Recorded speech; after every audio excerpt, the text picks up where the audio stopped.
Hello and welcome to Prime Sports with me, Daniel Kranting, and Asante Kotoko head coach Prince Yao-Wusu could not hide his relief after his side secured a much-needed result in Winchi on Sunday, defeating Young Apostles 2-0 in a crucial Ghana Premier League encounter. The victory ended a 3-match winless run and lifted the Porcupine Warriors back into the GPL top 4 thanks to first-half goals from Johnson Opong-Owusu and captain Samba O'Neil. Now 7 points behind league leaders Midiama with 11 matches remaining.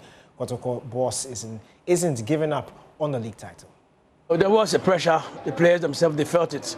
So we tried to talk to them to forget about the pressure and then concentrate on the information that we want to play. And they listened to us, and it worked perfectly today for us. When we had our 2 goals, that's when it shows a lot. So we are okay with it. You can see Seth is not a winger, but we brought him today as a winger to come and join the midfield and then try to soak pressure. We knew that the team we played, they always want to go through the middle. So we made them pack a little bit, so they couldn't penetrate. And when it goes to the flanks, we get our left back and the right back to come in and then take the passes away from them. When they listen and listen carefully, they definitely perform. That's what it is. You made some changes in your team. Zachary Fuseni emerged as the man of the match. How proud of you are you as a coach? Yeah, I think we know him. He trained with us, and we know what he can do. It's just that we have to just motivate him that he can do it, and what we ask him to do. With this win, just fighting for the trophy. Yeah, it's a close to the gap. We're trying to close the gap little by little, game after the game. But this is the first one that we said no. We don't have to lose this game. We have to win and then get prepared for the next game as well. If we get that one, it means we are getting closer to it. Now, Roc Nation Sports International kicked off its first ever youth football tournament on the African continent named Roc Cup at the University of Ghana Stadium in Accra. My colleague Kwame Benaya has more.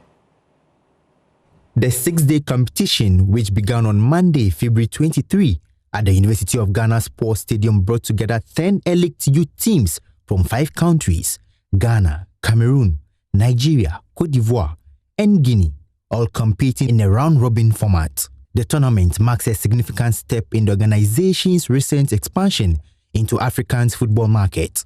Grant Vich, Director of African Football Recruitment at Roc Nation Sports International, described the event as a statement of long-term intent. We are hoping firstly that the players enjoy themselves. I think that's important. We also want the scouts to enjoy themselves and to see some talent, because at the end of the day, yes, it's important that we crown a winner in the first tournament, but I think the most important thing is that we want to make sure that these boys get an opportunity after this tournament to get an assessment in Europe or to get signed in Europe eventually. So the opportunities for the players is we've got 30 scouts here, so from the likes of Man United, Man City, Chelsea, Bournemouth, Nottingham Forest, in Belgium, Genk, Royal Antwerp, in France, Lyon, and Monaco, Portugal, Sporting, Lisbon and Benfica. These are the level of clubs that are here. So what we want is that we want hopefully some of these players to attract interest from those clubs and then hopefully move to those clubs eventually when they're 18 years old. In Ghana, we're looking to have this yearly as a tournament, but throughout the year we want to have events, regional events in different countries. So for example, we'll have one maybe in Cote d'Ivoire with 20 Cote d'Ivoire teams and one in Cameroon with 20 Cameroonian teams. But the Roc Cup here, the Pan-African Roc Cup that we're hosting now, will be the culmination and the ultimate tournament that we'll have every single year in Ghana. Sakibu Nu, CEO of Benap FC and the agency's representative in Ghana, said the partnership with Roc Nation is a strategic move aimed at nurturing and developing young talent across the country. This is the first edition whereby I recommended we do something like this here to be able to, bring everybody together, clubs from, all over Africa, and also give Ghanaian opportunity to also, work with such an organization called Roc Nation, owned by Jay-Z. So I brought up the idea before we were finding ways to send players abroad and then how to also get this done as quickly as possible. And I think the organization is top. And then we have clubs like Chelsea, Man City, Man United, Benfica, all the big clubs you can think of in Europe. And being a first edition to have all these big clubs coming on board to help, to scout, I think this gives a very good signal that in our next edition we'll even do it more better. Founded in 2013 by American rapper and businessman Jay-Z, Roc Nation Sports is a culture-driven talent agency representing athletes across football, American football, basketball, and baseball. Among its high-profile clients are Brazilian forward Vinicius Jr., Belgian midfielder Kevin De Bruyne, and Belgian striker Romelu Lukaku. The long-term ambition is to establish the Roc Cup as an annual fixture on the African youth football calendar while creating sustainable pathways for emerging talents to progress to the European game. Now, the United States Embassy in Ghana has cautioned Ghanaian football fans planning to travel to the United States for this year's World Cup not to overstay their authorized period of stay. At a news conference in Accra last Friday, Charge d'Affaires Rolf Olsen stressed that securing a visa and purchasing a match ticket does not exempt visitors of complying with American immigration laws. So I think it's important to clarify something. Every country has its immigration practices and laws, right? And this is certainly true of Ghana as well. And when a government issues a visa to a visitor for whatever purpose, for whatever length of time, it's really incumbent upon that visitor to respect the laws of the country that they are in. And that's both in terms of their conduct in the country, as well as how long they stay. Now, in our case, and there's the understanding of the distinction here, the visa itself is a permission to apply for entry at the port of entry, right? So the visa allows you to get on the plane. Without the visa, the airline won't let you travel, right? You get to the border at the airport, assuming that you're flying. It is the Customs and Border Patrol officer who then officially grants you entry into the country. It is that individual who will determine how long you have to stay. Right? That the visa itself doesn't grant you a specific amount of time. It's that officer who has that. The standard, generally speaking, is 6 months. The officer can make it a different time frame. Now, if we're talking about a different kind of visa, for example, a student visa, then it's usually for the course of study, right? So it can be for longer than that. But for a B visa, the standard generally is 6 months, but it's not automatic.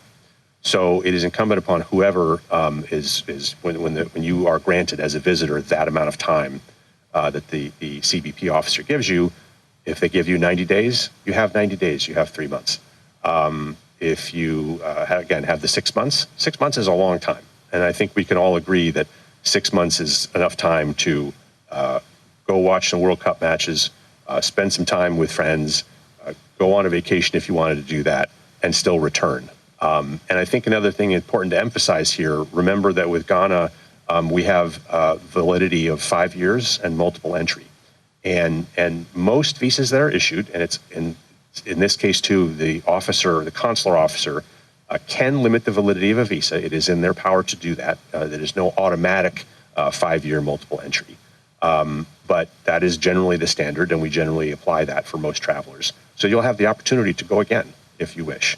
But limiting the length of time is a normal thing for any country that's watching its immigration, obviously, and controlling the visitor flow.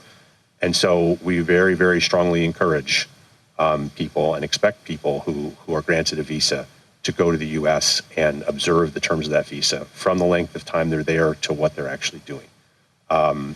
People who have exceeded the terms of their visa are breaking the law. And needless to say, we take that very seriously in the United States. Now, UEFA has provisionally suspended Benfica midfielder Gianluca Prestiani from this week's Champions League playoff second leg against Real Madrid following allegations of racist abuse directed at Vinicius Jr. during the first leg last week. European football governing body confirmed the decision on Monday, stating that the disciplinary body had decided to provisionally suspend Mr. Gianluca Prestiani for the next UEFA club competition match, which he would be otherwise eligible. The investigation into the alleged incident remains ongoing. As a result, Prestiani will miss Wednesday's decisive clash at the Santiago Bernabeu, where Benfica are seeking to overturn a 1-0 first leg deficit and secure a place in the last 16. Vinicius scored the only goal of the encounter last weekend and later reported the alleged racist abuse to the referee following his celebration. The match was halted for approximately 10 minutes as officials addressed the complaint. UEFA emphasized that the one-match suspension is without prejudice in any ruling that the European governing body subsequently made following the conclusion of the ongoing investigation. And that's all for Prime Sports with me, Daniel Kranting. Thanks for your time.